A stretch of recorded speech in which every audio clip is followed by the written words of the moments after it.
Spider-Man movies have come a long way since the Sam Raimi days, but maybe you still have a few questions. Like, what is BARF? Why was Tony Stark such a bad boss?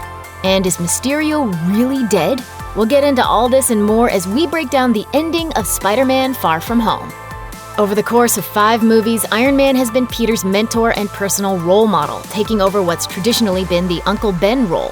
As a result, this is another non-Iron Man MCU movie that sure has a lot of Tony Stark. You miss me?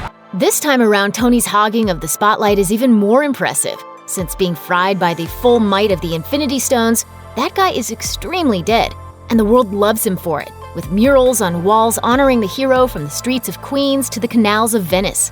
While Tony's left a gigantic legacy behind for Peter to draw from, Peter's having to learn to get by on his own, sort of. Through the use of over-the-top technology, Stark is still watching over him. Instead of building a suit of armor around the world a la Age of Ultron, Tony left gear behind for Peter, a young man who clearly reminded him of himself. But where Tony didn't realize his capacity for heroism until well into adulthood, Peter is putting his life on the line before he's even gone through the trouble of learning how to drive. It's an earnest desire to help that the movie's villain, Jake Gyllenhaal's Mysterio, quickly learns to use against him. In another instance of the movie leaning on the established MCU, Far From Home features the return of Tony Stark's binarily augmented retro-framing technology, or BARF. God, I gotta work on that acronym. BARF is an absurdly advanced virtual reality platform that we've seen previously in Captain America: Civil War. In its previous appearance, this tech was mostly used to show off Tony's home movies, much to the frustration of its inventor, Jake Gyllenhaal's Quentin Beck. BARF isn't the only piece of Stark tech that Beck is using to put one over on the world. He's also after the surprisingly important pair of glasses Tony was previously seen wearing casually during the events of Infinity War, and that he bequeathed to Peter Parker following his death. Either put on these glasses or start eating that trash can. Tony being Tony, these are no ordinary glasses.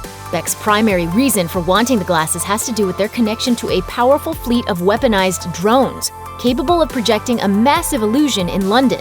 The glasses are also seemingly capable of tapping into every device connected to a computer more or less instantaneously.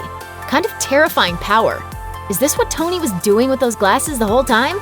Spying on people's phones? I know that it's confusing. Tony being Tony, the Edith name is an acronym for Even in Death, I'm the Hero. But by the time Edith is being used to help Beck attack London with a combined elemental illusion, it feels more like a fitting name would be Even in Death, I think I know best, and accidentally put millions of people at risk. No wonder so many of Tony's old employees hate him. After manipulating Peter into handing over Edith, Mysterio celebrates with his surprisingly robust staff. Hilariously, this squad of disgruntled middle management types is united by one thing: a lousy working relationship with Anthony Edward Stark. One character, William Riva, is revealed to have turned to the dark side under Mysterio because Jeff Bridges yelled at him during a tense moment in 2008's Iron Man. Tony Stark was able to build this in a cave! He stayed mad about that encounter for more than 10 years.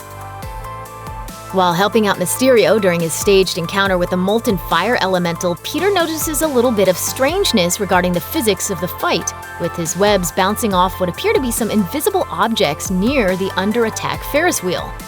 Peter sort of shrugs off the strangeness, at least initially. What really sells Peter on Mysterio's villainy is MJ's recovery of a projector drone in the aftermath of the battle, which displays pre-rendered footage of one of the elementals in action. Seeing this footage, Peter realizes that the elementals aren't real and that Mysterio is not to be trusted. After being beaten by Mysterio in his first confrontation, Peter returns for a second round, after designing himself a new suit in very Iron Man-ish fashion. Peter's goal during the final London encounter is to take out the many drones Beck's deployed to make his grand Avengers-level illusion, shutting him down before he can hurt any innocent civilians or kill Peter and his friends. Peter smashes up the Stark drones in a variety of ways, one of the more exciting of which is his stylish deployment of electrically charged taser webbing to cause them to explode. While this tech might seem like a new addition to Peter's upgraded suit, they're actually a holdover from the first suit that Tony Stark designed, the one that sported way more ways to kill people than Peter would realistically need. All in all, this final act shows Peter learning to trust his gut, especially his Peter tingle, which comes into play in his final showdown with Mysterio. It also shows him fully embracing the trust that Tony had placed in him. After realizing that Tony Stark made plenty of mistakes throughout his Iron Man career, Spider-Man stops beating himself up for giving Beck control of Edith and goes to work on saving the day. And if diving headfirst into danger to fix horrible, world-threatening mistakes you've made isn't living up to the legacy of Tony Stark, what is? Not bad. Mysterio meets his end thanks to Spider-Man's sheer persistence, with the hero fighting while physically outnumbered and under psychological attack. By midway through the battle, it's obvious that Peter is going to win. Instead of despairing or running away, Mysterio keeps his cool and begins to make reference to an enigmatic contingency plan. Peter makes his way closer to Beck, wrecking his drones and using his spider sense to blast through the illusions that Barf Tech throws up. He also defends himself against a hail of bullets that Mysterio fires at him, one of which strikes Mysterio himself, apparently fatally. But of course, considering the scale of Beck's illusions, it's impossible not to wonder if he's actually a goner. There's plenty of evidence from the comics to make this a legitimate question.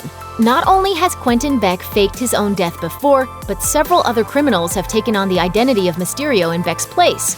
In short, there's plenty of room for the Master of Illusion to make a return one way or another, and either way, unbeknownst to Peter, Mysterio's backup plan is now in motion.